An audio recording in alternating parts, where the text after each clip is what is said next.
오늘 아침 살인사건이 빈번하게 발생했던 파라다이스 아일랜드. 또 기이한 살인사건이 발생했다. 이번에 사망한 사람은 70세를 넘은 은퇴한 배우 로의 라흥였다. 로 씨는 집 근처 해변에서 사망했습니다. 법의학 부검 결과는 다음과 같습니다. 그는 6m 떨어진 곳에서 심장에 총을 맞고 즉사했습니다. 로 씨를 살해한 범인이 그의 아내 눈먼 이모라는 다양한 징후가 있습니다. 하지만 눈먼 이모는 심각한 눈병을 앓고 있다. 두 눈은 거의 완전히 실명되었습니다. 거의 시각장애인. 어떻게 6m나 떨어져 있을 수 있지? 피아어티가 6m 떨어져 있다는 것이 어떻게 가능합니까? 피아어티오가 어떻게 6m 떨어져 있을 수 있었나요? 피아리지어더밸류 총알이 고인의 심장에 정확히 맞았나요?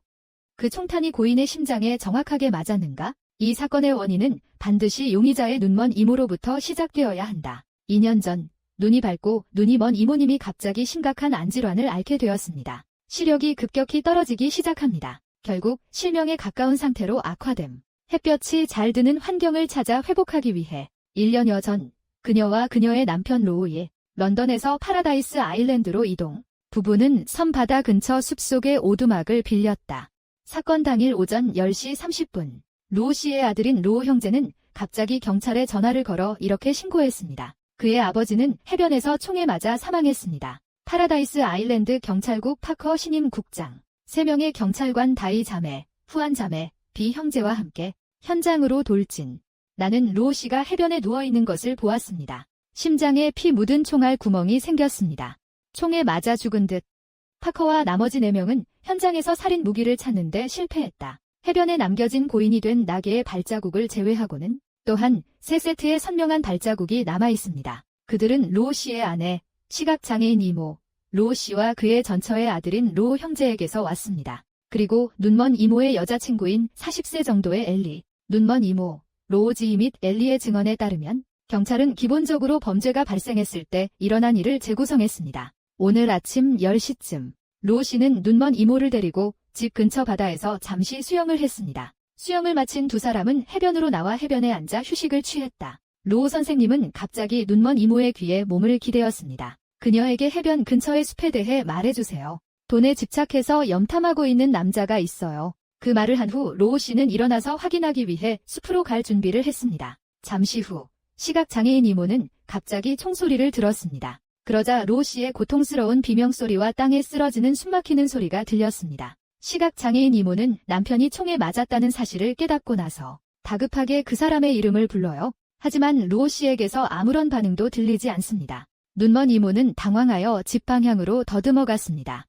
나는 로우 형제님이 와서 나를 도와주셨으면 좋겠습니다. 그 결과 우리는 이제 막 해변과 숲이 만나는 지점에 도착했습니다. 급히 오는 로우 형제와 엘리를 만났습니다. 로우 지희는 2달 전 아버지와 계모를 방문하기 위해 런던에서 섬으로 왔습니다. 그 이후로 그는 선배들과 함께 살고 있다. 엘리는 현지 택시 운전사입니다. 시각장애인 이모가 움직이기 힘들어서 로우 씨는 엘리를 오랫동안 고용하여 아내가 외출할 때 데려다주고 데려다 주었습니다. 시간이 지나면서 블라인드 앤트와 엘리는 친한 친구가 되었습니다. 엘리는 자유시간이 있을 때마다 눈먼 이모와 함께 와서 이야기를 나눌 것입니다. 이번에 그녀는 시각장애인 이모의 집에 막 도착했습니다. 해변에서 총소리가 들렸어요. 그래서 루오 형제와 나는 서둘러서 확인해 보았습니다. 두 사람을 본 눈먼 이모는 그는 서둘러 로우 씨가 총에 맞았을 수도 있다고 말했습니다. 로우 지희는 이것을 들었다. 서둘러 엘리가 겁에 질린 시각장애인 이모가 집에 가서 쉬도록 도와주세요. 그는 아버지의 부상을 확인하기 위해 해변으로 달려갔습니다.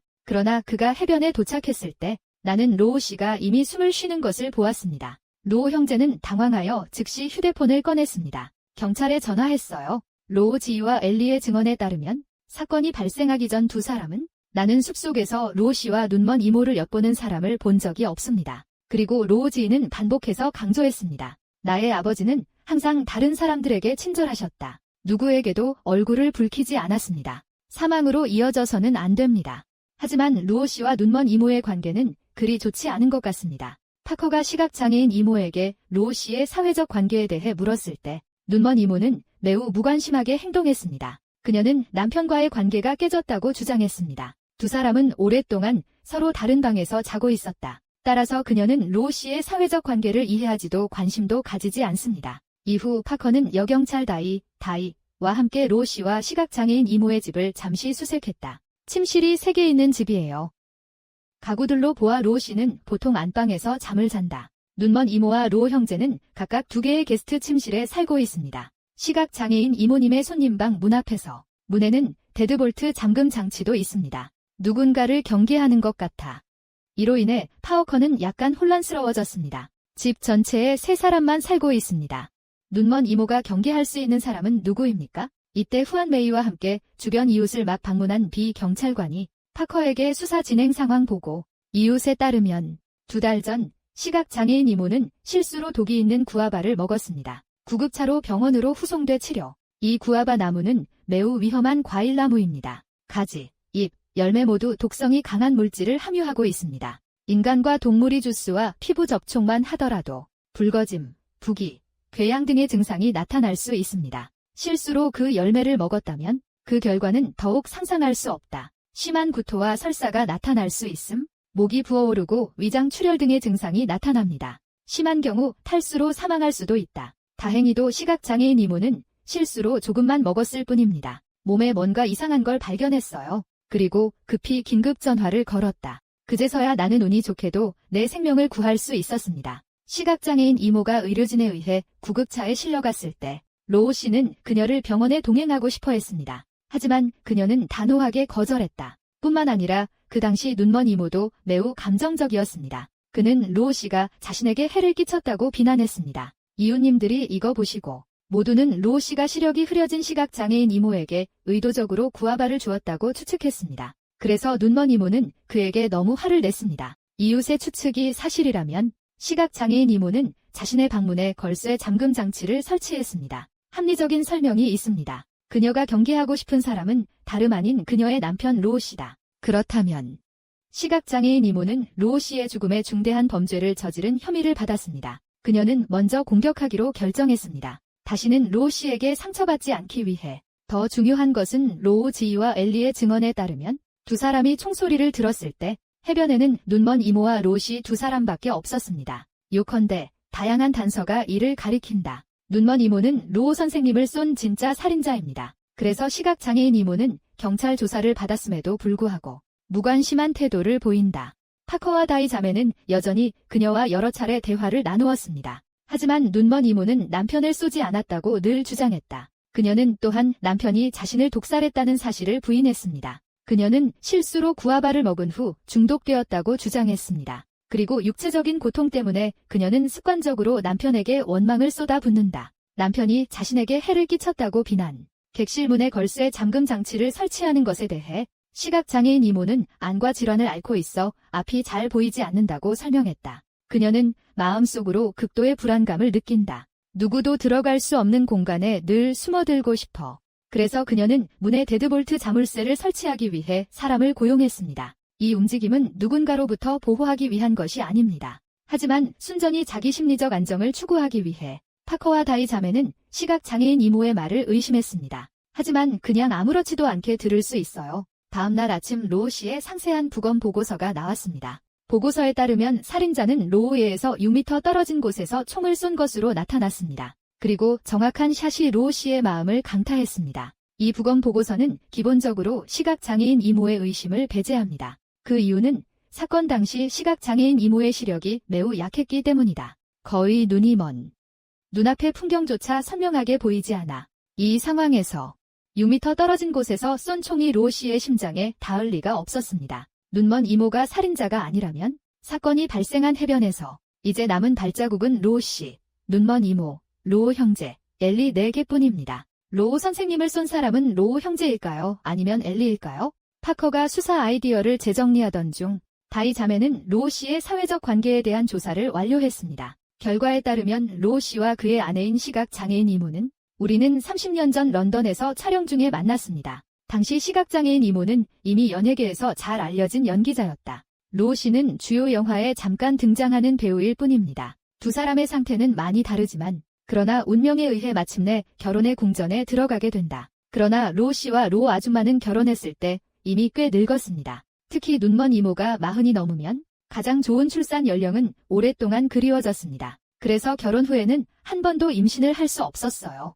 게다가 앞서 언급했듯이 로 형제는 로 씨와 그의 전처의 자녀입니다. 로 지인은 어렸을 때 로 예는 어머니와 이혼했습니다. 로 형제님을 혼자서 성인으로 키워주신 분은 어머니였습니다. 로 씨는 성격이 쿨해요. 이혼 후 그녀는 어머니와 아들인 로 지이와의 연락을 거의 끊었습니다. 또한 그들은 어머니와 아들에게 어떠한 재정적 지원도 제공하지 않았습니다. 낙가가 18살이 되던 해 그의 어머니가 병으로 세상을 떠났습니다. 부모님의 감독 없이 로 형제는 점차 길을 잃었습니다. 일도 안 하는 거리의 깡패가 되었어요. 지난 10여 년 동안 그는 많은 범죄 기록을 가지고 있었습니다. 수도 경찰 데이터베이스에서 그는 음주, 소란, 고의상해 등 전과가 11개다. 그는 경찰의 장기적인 관심 대상입니다. 주목할 가치가 있는 것은 로 지이가 경찰의 신문을 받을 때마다 다들 아버지를 원망했어요. 나의 현재 나쁜 상황을 올바른 시각으로 바라보기. 모든 것을 로 씨에게 비난하세요. 이는 낙어가 아버지가 될 가능성이 있는 것 같다는 것을 보여준다. 눈먼 이모를 제외하고 현재의 아내는 그녀와 사이가 좋지 않다. 그리고 그의 분노한 아들 로 과이. 로 씨는 평소에 조용하게 행동하며 누구에게도 기분을 상하게 한 적이 없습니다. 그는 누구에게도 깊은 원한을 품지 않았습니다. 그리고 그의 부검 보고서는 기본적으로 시각장애인 이모의 의심을 배제했습니다. 그래서 지금은 로 씨를 살해한 사람은 그의 친아들인 로 형제뿐입니다. 파커와 다이 자매는 다시 로 선생님의 집으로 달려갔습니다. 로 형제에 대해 새로운 반대 신문이 실시되었습니다. 로 지인은 자신이 아버지에 대해 실제로 불만족스럽다고 인정했습니다. 그러나 그는 아버지를 죽일 생각은 없었다고 단호히 부인했다. 그는 2달 전에 런던에서 파라다이스 아일랜드로 왔어요. 아버지와의 관계가 편안해지기를 바랄 뿐입니다. 비징, 아버지와 아들은 혈연으로 연결되어 있다. 로 형제는 이미 순혈의 시대를 지났습니다. 이제 그는 가족 사랑의 가치를 더 잘 이해합니다. 게다가 범죄가 일어났을 때 그 사람은 택시 운전사 엘리와 함께 있어요.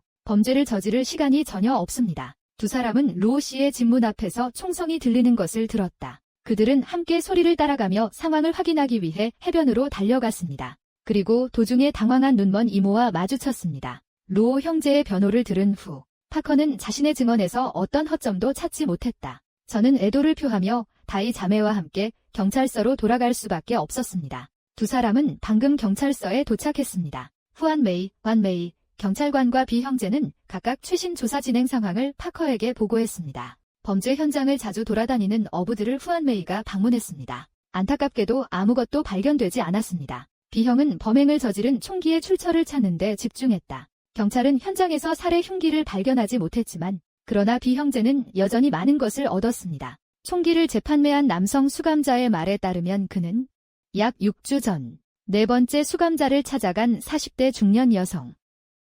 나는 그에게 권총을 구입하기 위해 무기 판매상과 연결해달라고 요청하고 싶습니다. 포로가 여자의 보상을 모은 후 지옥섬에서 은둔 생활을 하고 있던 무기상을 소개받았다. 지옥섬 헬 아일랜드 은 카리브해 동부에 위치한 작은 섬이다. 파라다이스 아일랜드에서 그리 멀지 않은 곳에 두 곳을 오가는 주요 교통수단은 페리입니다. 총을 구입한 여성은 죄수에게 자신의 신분을 밝히지 않았지만 그는 총기 구매 목적도 밝히지 않았다. 그러나 죄수의 설명에 따르면 즉시 비 형제의 마음속에 한 사람이 나타났다. 이 사람은 시각장애인 이모의 친구, 택시 운전사 엘리입니다. 내 추측을 확인하기 위해 비 형은 다시 배송회사에 갔다. 지난 6주간 파라다이스 섬과 지옥섬을 오가는 승객 명단을 확인해보세요. 아니나 다를까 나는 거기에서 엘리의 이름을 발견했습니다. 엘리는 4주 전에 페리를 탔어요. 지옥섬에 다녀왔습니다. 그리고 보트를 다시 타기 전에 1시간만 그곳에 머물렀어요. 여행이 너무 급해요. 그는 권총을 거래할 무기상을 찾아야 합니다. 비 형은 엘리가 사준 권총을 의심한다. 아마도 로 씨를 쏜 살인 무기였을 거예요. 비 형제의 보고를 들은 후 파커는 즉시 상사에게 수색영장을 신청했다. 그런 다음 그는 다이 자매, 후안 자매, 비 형제를 엘리의 집으로 데려갔습니다. 엘리의 집과 택시가 수색당했습니다. 결국 택시 트렁크에 갇혔어요. 검은 천으로 감싼 권총이 발견됐다.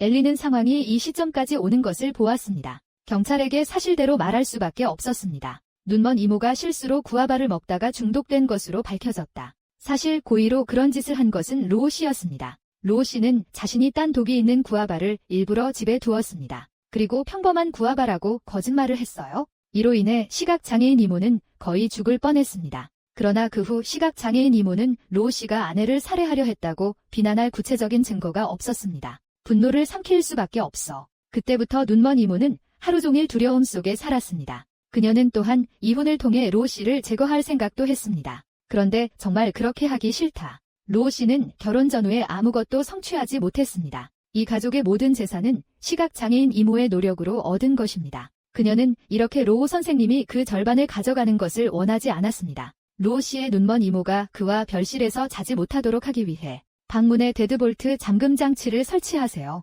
그는 또한 자신이 신뢰하는 친구인 엘리에게 호신술을 위한 권총 구입을 도와달라고 요청했습니다. 엘리는 전혀 예상하지 못했던 일이에요. 눈먼 이모는 실제로 로 선생님을 총으로 쏴 죽였습니다. 사건이 발생한 후 시각장애인 이모는 해변에서 집으로 달려가고 있었습니다. 소리를 듣고 달려온 로 지와 엘리를 만났습니다. 로 형제가 아버지의 상태를 확인하기 위해 해변으로 달려간 기회를 이용하여 눈먼 이모는 몰래 살인 무기를 엘리의 손에 맡겼습니다. 그녀에게 총을 숨기거나 아예 없애달라고 부탁하세요. 자신의 살인죄를 은폐하기 위해 엘리는 경찰이 그녀를 찾지 못할 것이라고 추측합니다. 총을 버리는 게 아쉬웠어요. 대신 그는 그것을 택시 트렁크에 숨겼습니다. 엘리의 증언을 듣고 나서 파워커와 나머지 4명은 믿을 수 없을 것 같은 느낌을 받았습니다. 눈먼 이모는 거의 눈이 멀었다. 어떻게 6m 떨어진 곳에서 러시의 심장을 정확하게 쏘는 것이 가능할까요?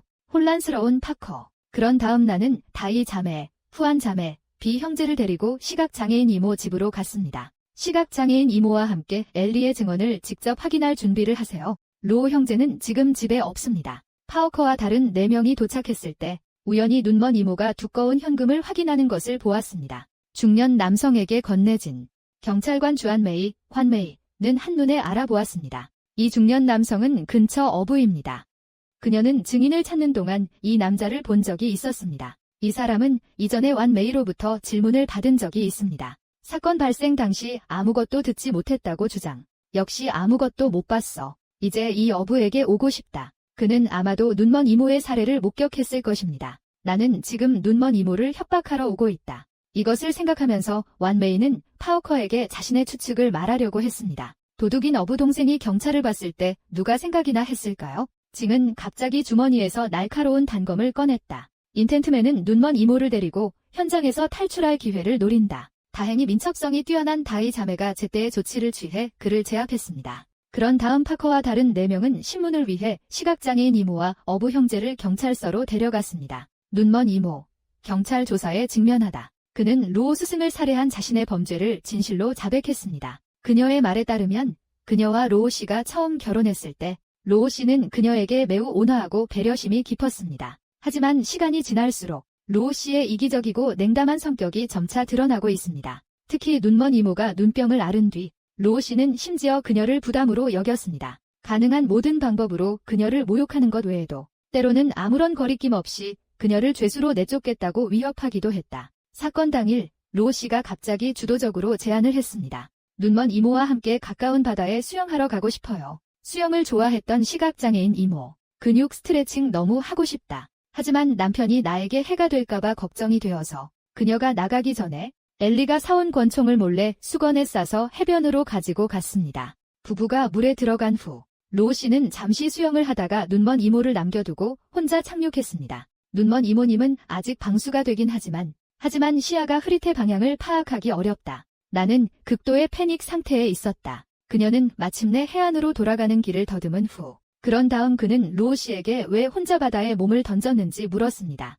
예상외로 로 씨는 무관심한 태도를 보였습니다. 심지어 눈먼 이모를 쓸모없는 사람이라고 부드러운 어조로 조롱하기도 했다. 눈먼 이모는 이 말에 완전히 화를 냈습니다. 당장 정신을 차려라. 수건에서 권총을 꺼내세요. 그럼에도 불구하고 그는 로 씨를 향해 방아쇠를 당겼습니다. 이에 대해 로 씨는 땅바닥에 쓰러졌고 이내 조용해졌다. 눈먼 이모는 자신이 큰 곤경에 빠졌음을 깨달았습니다. 그리고 그는 겁에 질려 집으로 향했습니다. 그러다가 소리를 듣고 오고 있던 엘리와 로 형제를 만났습니다. 시각장애인 이모는 원래 로 형제에게 구급차 번호를 눌러달라고 부탁하고 싶었습니다. 하지만 엘리를 만난 후 그녀는 즉시 마음을 바꾸고 엘리에게 권총을 주었습니다. 상대방에게 해결을 도와달라고 요청하세요. 자신의 살인죄를 은폐하고 싶어.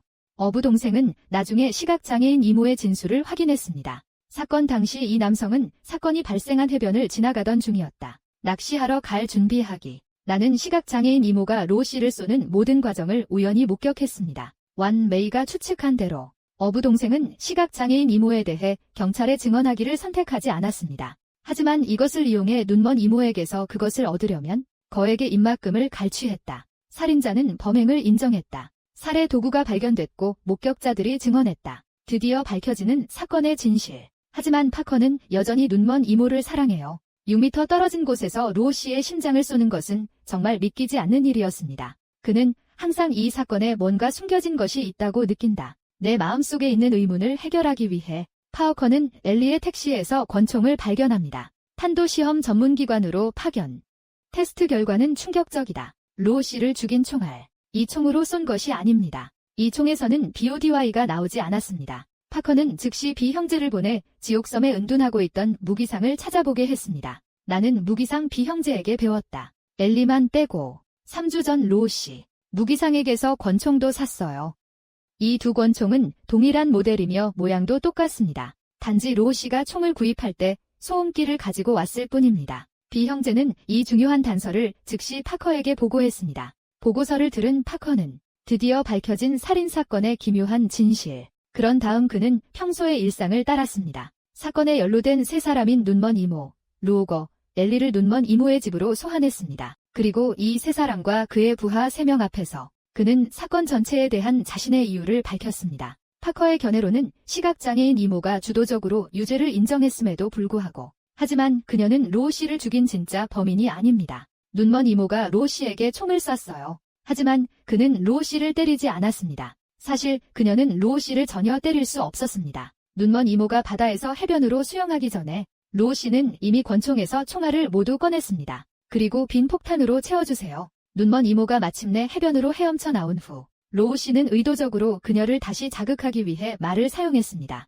결국 눈먼 이모는 정신을 잃었다. 그녀는 남편에게 방아쇠를 당겼습니다. 로 얘는 땅에 쓰러진 척하다가 총소리를 듣고 사망했습니다. 하지만 그 사람은 전혀 예상하지 못했지. 그날은 눈먼 이모 말고도 다른 누군가가 그를 죽이고 싶어 했다. 그리고 이 모든 것은 로 씨 자신이 계획한 음모로 시작됩니다. 로 선생이 구아바 도구로 눈먼 이모를 죽이는데 실패한 후 그러다가 그는 눈먼 이모가 자신을 경계하고 있다는 것을 발견했습니다. 상대방도 엘리에게 호신수령 권총을 사달라고 부탁했다. 이로 인해 로 씨는 극도로 화를 냈습니다. 많은 생각 끝에 그는 상황을 이용하기로 결정했습니다. 눈먼 이모가 구입한 권총을 사용하세요. 눈먼 이모를 감옥에 보내세요. 그리고 로 형제의 예상치 못한 도착은 로 스승의 계획에 기회를 제공했습니다. 로 씨와 눈먼 이모는 아이가 없고 오직 눈먼 이모만 투옥됩니다. 로 씨는 의심할 바 없이 자신의 모든 재산을 마음대로 통제할 수 있을 것입니다. 이런 이유로 루 씨는 먼저 무기상에 가서 눈먼 이모와 같은 모델의 권총을 구입했습니다. 그리고 소음기 장착. 사건 당일 시각장애인 이모는 자신이 로 선생님을 쐈다고 잘못 생각했습니다. 나는 그들의 거주지로 돌아가는 길에 엘리와 로 지희를 만났습니다. 로 형제는 로 스승님의 사전 지시를 따랐습니다. 엘리가 시각장애인 이모가 집에 들어가 쉴 수 있도록 도와주세요. 그는 로 씨의 부상을 확인하기 위해 혼자 해변으로 갔습니다. 로 예의 원래 계획에 따르면 로 지희는 이때 소음기가 장착된 권총으로 그를 쏠 기회를 잡을 것입니다. 그런 다음 즉시 경찰에 전화하여 2개의 권총을 교환할 기회를 찾으십시오. 이로써 시각장애인 이모의 남편 살해 미수 범죄는 완전하게 확인될 수 있다. 그러나 로 예가 예상하지 못한 것은 그의 아들 로 지희는 그를 향해 매우 분개했습니다. 일생에 한 번뿐인 이 기회를 활용하세요. 그냥 쏴 죽여. 단지 사건이 일어났을 때 엘리가 우연히 시각장애인 이모를 만나러 왔을 뿐입니다. 눈먼 이모는 엘리에게 다시 권총을 주었습니다. 이로 인해 로 형제는 2개의 총을 교환할 기회가 없게 되었습니다. 그리하여 그의 매미를 쫓는 사마귀와 결점을 드러낸 꾀꼬리의 완벽한 살인 계획. 파워커의 추론을 듣고 나면 로 지희는 여전히 아버지의 계획에 대해 아무것도 몰랐다고 주장합니다. 살인 금지. 박 씨는 이를 위해 준비했다. 여기 오기 전에 경찰은 지옥섬에 숨어있던 무기상에게서 알아냈다. 로 씨가 총을 사려고 그를 찾고 있을 때 그와 동행한 30대 남성도 있었다. 무기 딜러가 식별한 사진으로 확인됨. 당시 로 선생님과 함께 여행하고 있던 사람은 로 형제였습니다. 로 형제가 이 말을 들었습니다. 부정할 길이 없다는 것을 알면서도 그는 자신의 범죄를 인정하는 것 외에는 선택의 여지가 없었다. 그는 2달 전에 런던에서 파라다이스 아일랜드로 왔어요. 아버지와의 관계를 회복하고 싶었어요. 의외로 그에 대한 로 씨의 태도는 극도로 냉담했습니다. 오히려 눈먼 계모가 그를 잘 보살펴 주었습니다. 로 씨가 자신의 친아들을 활용하겠다는 아이디어를 생각해낸 후에야 그는 아내를 감옥에 보내려는 악랄한 계획을 세운 후 그제야 나는 로 형제에 대한 태도를 바꾸게 되었습니다. 그리고 로 형제는 로 스승님으로부터 여러 날 동안 냉담한 업신여김을 받았습니다. 상대방이 나를 이용하고 싶어 한다는 것도 알게 됐어요. 30년 동안 마음씨 착한 아내 살해. 나는 깜짝 놀라게 될 수밖에 없습니다. 이 시점에서 그는 마침내 아버지에게 완전히 실망했습니다. 게다가 로거 자신도 30년 넘게 끔찍한 삶을 살아왔다. 이미 인생이 좌절됐어. 그래서 그는 이 기회를 이용했습니다. 친아버지를 총으로 쏴 살해함. 자동 환기됩니다. 눈먼 계모에 대한 악을 없애는 것이라고 볼 수 있다. 로 지희의 고백을 듣고 나서 눈먼 이모는 참을 수 없어 눈이 붉어지며 그를 안기 위해 앞으로 나아갔습니다. 그들과 엘리, 그리고 눈먼 이모를 협박한 어부 남동생. 나는 그들이 모두 다양한 수준의 법적 처벌을 받게 될 것이라고 걱정합니다. 이 비극적인 윤리적 사건에서 로 씨는 의심할 여지 없이 첫 번째 하인입니다. 다른 사람들은 단순히 고통을 겪었습니다. 어떤 사람들은 자신만의 불운을 겪고 있는 것 같아요. 그들에게 가까이 다가가는 한 당신은 자신을 위험에 빠뜨릴 수 있습니다. 이번 호의 사연, 높은 점수를 받은 영국 미스터리 드라마부터 파라다이스 아일랜드 대 고전 미스터리 해안살인, 이 경우의 계획은 매우 흥미롭습니다. 살인자가 2개의 권총을 바꿀 기회가 있었다면 이로 인해 경찰의 탄도 탐지로는 결함을 찾아낼 수 없게 된다고 말했다. 그렇다면 이것은 꽤 완벽한 살인이 될 것입니다. 그렇다면 과연 친구들은 살인범 사건에서 또 다른 허점을 찾을 수 있을까요? 알겠습니다. 오늘은 여기까지입니다. 우리 프로그램을 좋아하는 친구들은 클릭하고 팔로우하는 것을 잊지 마세요. 달콤한 오렌지의 소리가 오랫동안 함께 하시길.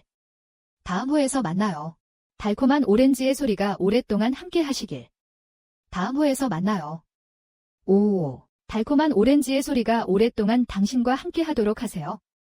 다음에 또 만나요. 달콤한 오렌지의 소리가 오랫동안 함께 하시길. 다음 호에서 만나요.